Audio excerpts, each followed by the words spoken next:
Ay. Peki, güldük, eğlendik, coştuk.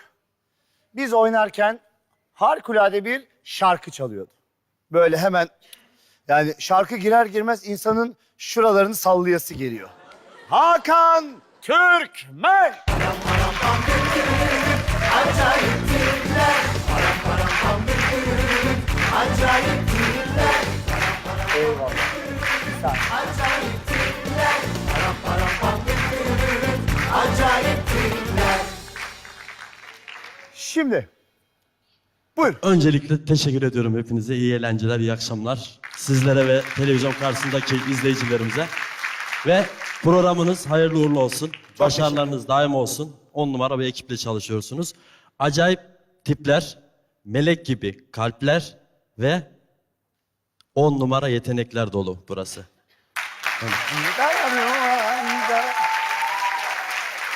Peki bu, yani tabii çok hemen yazdığım bir şey. Bu bir yetenek, bu Allah vergisi. Şimdi az önce dinlediğimiz şarkıda ne diyor?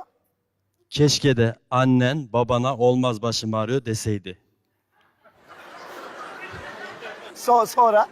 Kalbin olmuş otel odası, her gece birini konaklatıyor. Sanma herkes sana hasta, fare kaşara bayılıyor diye. Öyle güzel bir parça.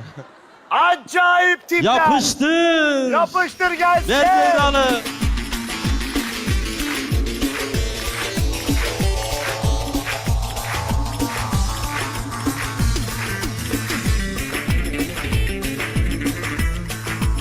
Kalbin olmuş otel odası, her gece birini de konaklatıyor.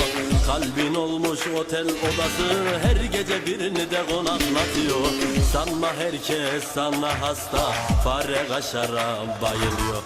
Sanma herkes sana hasta, fare kaşara bayılıyor.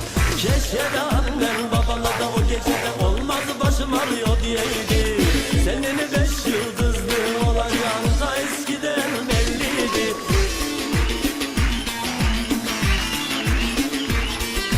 Keşke de annen babana da o gecede olmaz başım ağrıyor diyeydi. Senin de 5 yıldızlı olacağın da eskiden belliydi. Keşke de annen...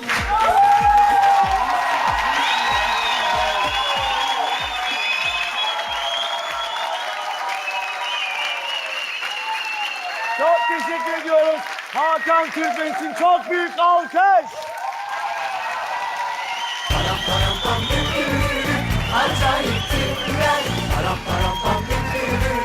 Acayip tipler. Efendim, her oyunun sonunda olduğu